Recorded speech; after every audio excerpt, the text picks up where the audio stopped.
Let's talk about the Diia event, the Diia convention. Did you guys get a ticket to the big Diia convention in Washington, D.C.? Were you on the guest list to go to Diia in D.C.? Where USAID and Google and Visa were all there to, show you how Diia works in Ukraine. Vladimir Zelensky showed up via video conference. So get ready for this to happen in the United States, guys. Total surveillance of everything you do. Using a central bank digital currency on your smartphone and other things. Washington, D.C. was home to a big Ukrainian event yesterday. Of course, Washington rolls out all of the red carpet for Ukraine, showing off this Diia super app, D-I-I-A. Now, this digital app was created by Google and Visa with the supervision of USAID. You know all about USAID. We've been covering it here on the show. It's meant as the ultimate way to control a population. And there's good old Sam Powers there. She's a USAID head. She was just recently in Hungary trying to destabilize that country. She was. She gets around. She really gets around. So everything in government needs to know about you and control you, and all of it is right inside the Diia app. They make it sound like, hey, you're going to be able to pay for your groceries and, apply for a mortgage and all of that. And also, we'll track the shit out of you. And everything that you do is being watched. You can even snitch on your neighbor, basically. And they've rolled it out fully in Ukraine now. Friend of the show, Max Blumenthal from the Gray Zone, the great Max Blumenthal, was on hand at this event in D.C. I'm sorry. I just love when Max, with a straight face, just asks the questions that we all want asked right to these people's faces. So he walks right up to the Ukrainian ambassador to the United States, and he asks her, namely, hey, just have a question for you. Why is Ukraine using this predatory Diia app to surveil its people like they're all predators? Here's how he asks the question. Watch. This event was about profiting off of war, turning Ukraine into a laboratory, the ruins of Ukraine into a laboratory for the fourth industrial revolution. You're absolutely getting wrong. Ukrainians all in a digital... Now, you're not interested in the answer? Please. And can you tell me why my colleague Anya Parnell is on a kill list by your government? Your Interior Ministry maintains a kill list of journalists, and my partner here, Anya Parnell, is on it. Unlike in Ukraine, you can't kill and ban your opposition here. Our Nazis actually have to hide behind the government, not serve in the government. So that guy sticks his hands in the camera as he's trying. She's like, "Oh, you're not interested in the answer." No, but she walks away because she won't even talk. She won't even answer the question. Mm-hmm. Why are you rolling this out on the Ukrainian people? Like, do the Ukrainian people want this? Or are they brainwashed? Are you forcing this on the people to surveil all of them? Like, again, it's about the people, and these corrupt governments who are running the show are pushing this down their throats. So she walks away. Here's Zelensky, though. They had him via satellite, or they did a little video presentation being featured at the event talking about how Diia works. And, here's Kara Swisher, a tech journalist. She's like a mouthpiece of all of these events where they want someone in D.C. to moderate one of these events, these government mouthpiece events. They always call her. Remember, she was the one moderating that Yoel Roth event recently? Yes. Yeah. And she was all up and couldn't believe how Yoel Roth was being picked on and all of that. And so here she is again. Oh, yes. No criticism of government intervention in social media whatsoever, but people mistake her crankiness for hard-hitting journalism while she gives them a pass. Yeah, exactly. So here she is. I'd actually be curious how much Kara Swisher was paid to MC this event for Diia in D.C. and who paid her for it, by the way. I'd be curious about that.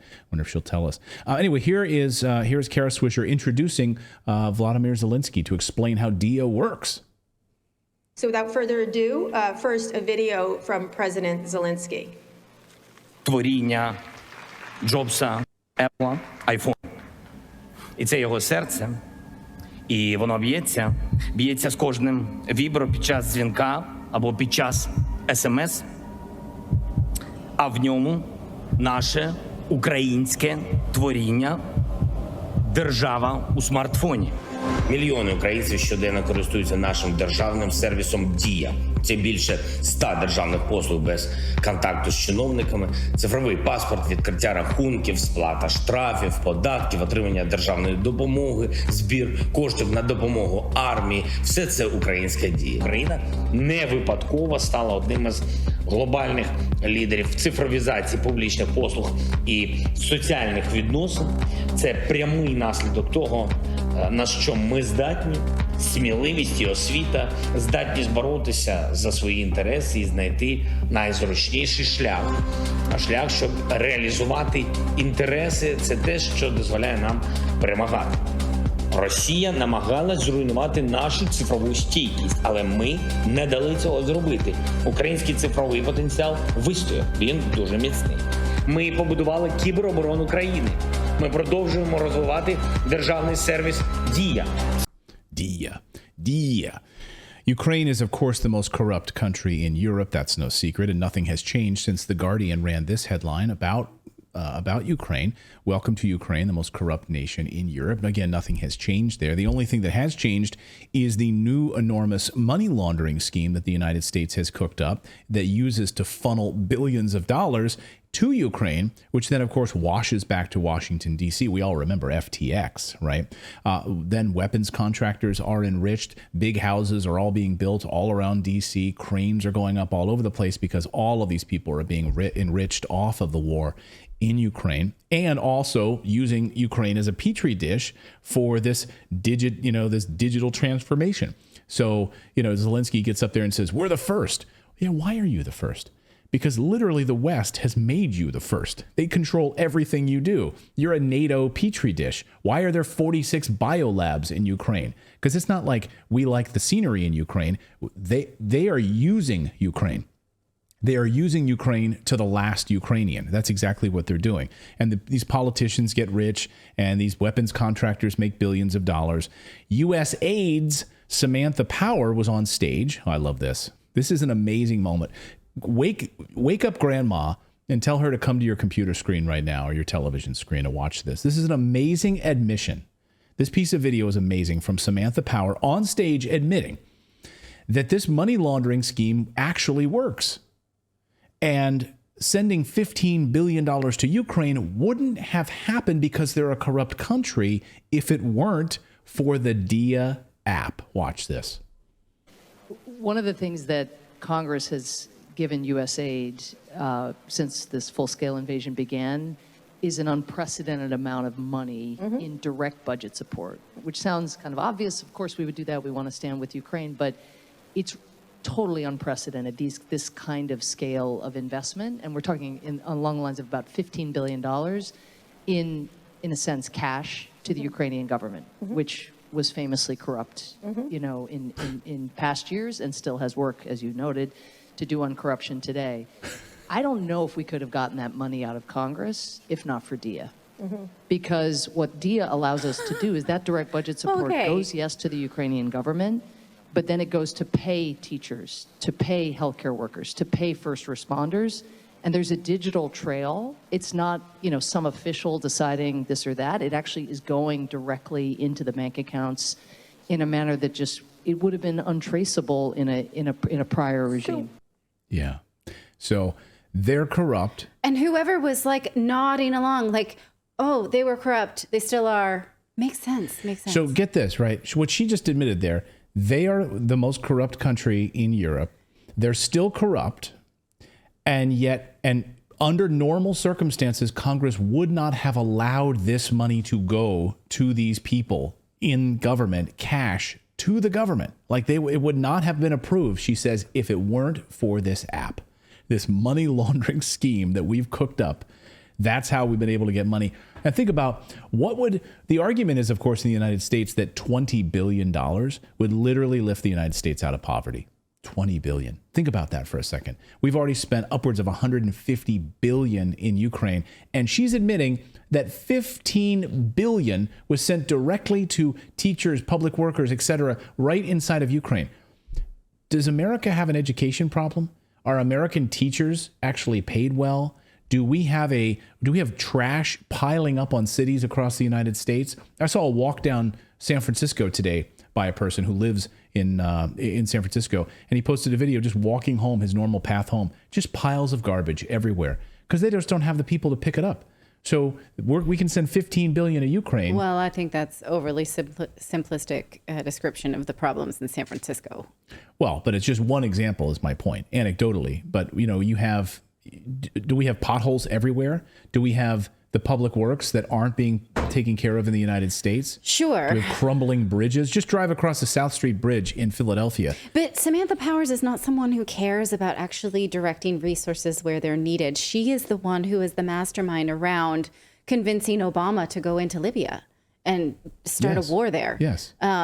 She was behind it because of sort of her personal vendetta about the 2016 election the election with Hillary Clinton. And she's used to cooking up these stories in order to create foreign conflicts. So what's also amazing, though, is how this app actually works. What the Diia app not only does, it will do everything. What it does is everything inside the app. And as Max Blumenthal points out, that the USAID-sponsored Visa and Google-assisted Diia app not only forces Ukrainians into a digital ID panopticon, it encourages them to snitch on fellow citizens, reporting them as Russian collaborators so they can be arrested and disappeared. So a panopticon... It's Foucault's. Right. So we talked about this last week on the show, actually. Dan and I did in a segment where the idea is just picture like a circular prison, right? Where all of the prisoners are on the outside of the prison, like in the outer circle of it. And there's a guard tower in the center. And you have no interaction with the other prisoners, but the guard tower, you're under constant surveillance. You're being constantly watched. And it's maddening, right? It's like I had a professor in college describe it as Rear Window, the Alfred Hitchcock movie, where you're being watched, and there is a vantage point that can see all apartments, all units, but you can't see your captor or you can't see your observer. But you are in this state of constant surveillance. Panopticon. Yeah. And he says it encourages them to snitch on fellow citizens, reporting them as Russian collaborators so they can be arrested and disappeared. And they explain it in a video during this event. And they playing it like, hey, this is a great thing. You can snitch on your neighbors. Watch this. War bonds aimed at rebuilding the liberated and soon-to-be deoccupied Ukrainian cities. State mortgage. Military, medics, teachers, and scientists can apply for the state mortgage right in the app. E-Enemy, a chatbot that helps any citizen safely transfer info about the location of Russian troops, names of collaborators, and enemy movements to the armed forces. Numerous attacks of Russian army destroyed a number of TV towers. To provide Ukrainians with uninterrupted access to information, we launched Diia Radio and Diia TV, so that even under blackouts, millions could feel present. And added the in-app Army of Drones game to help Ukrainians both distract and donate to the common purpose. Has the enemy launched cyber attacks on Ukraine? Of course they have, and they failed. Even when the world is falling apart, our main task is to protect the people. Together, we can build a stronger one. Diia. Yeah, Roger in the chat says this is like 1984. It is. And you think, we even added a drones war game. So you can snitch on your neighbor. Like you can use the drones to pinpoint where your friends are and then drop a bomb on your friend in the game, basically. It's like Next Door, only people die. Right, yeah. We know there's a cat that's been pooping in someone's yard. We want to report this. We want to make it... Please send a drone over to whoever's not picking up their dog poop. In Ukraine, according to this app, can you make that person disappear? Can you send the security services to have that person disappear, or just send one of those drones? I'm playing, and it almost reminds me of like Ender's Game. By the way, if you've never read Ender's Game, one of the great science fiction books of all time, but one of the conceits of the idea is that these kids are playing this video game, right? And they're so good and they're training, and they think they're just playing a game. And little do they know they're being used in actual warfare. It's like the guys that sit in those trailers back in Oklahoma City and actually fly drones around the world. They can do it from there just with a little remote control. It's the same thing. You just have, it's unbelievable. So Max Blumenthal's, go ahead. I just wanted to say really quick. Remember when that New York video about the nuclear fallout where they're like, hey, you're going to go in this area and then you're going to get on social media and stuff. That's exactly what they're saying. Like, if there's something destructive, that we're going to be there for you with our propaganda, with the news on the TV, news on the radio. Like, and that was in New York. So Yeah. it's like they're like trying to already get us thinking about, oh, how convenient that would be. Yeah, and as you had just texted too, USAID is now working with the Ukrainian government to look at other developing countries in Africa, of course, as we've been covering here on the show, and Dan Cohen has been reporting for us. And others, this is just the testing ground, guys. Like this is the first rollout of this app, and they're going to be rolling it out as digital infrastructure into other countries under the guise of like cybersecurity protection. Brought to you by Google, Visa, and USAID. So we have our hands in all of it. We have our hands in every level of it. So we'll be able to guide and watch everything. I can't believe what I'm seeing. It's like, this is a movie, right? This can't be real. Yeah. And all of those people are in there like, we're doing this. We're applauding. Yeah, let's applaud. Good. Yeah, it's like I'm drones. for it. It's like Washington, D.C. drones, because they're all being enriched. Everyone in that room is like making money off of this whole program here. I'm watching this and I'm like, what if I were invited to that? What if I were sitting there? What would I do? Like, would I be one of those people who just stands up and like, this is crazy, we're all gonna die? Or would I just walk out? Or would I, Would you get up with soup and pour it on someone's head? I wouldn't do that. But I don't know. This kind of stuff makes me want to wear a sandwich board. No, I mean, what you wouldn't do is exactly what Max Blumenthal did, which is try to get some answers from these a-holes. And tomorrow we will have Max. Max is going to be here on the show. We're going to deep dive this Diia stuff. It's like inconvenience has become the new boogeyman. Yeah. Yeah. Like they want to sell convenience, and that's the protection. Like we've got the Space Force now. They've got all these little boogeymen that they can sell to people for just on convenience. Yeah. Let us know in the chat, what would you do if you were sitting in that room? If you were like, what? How did I get here? What am I going to do?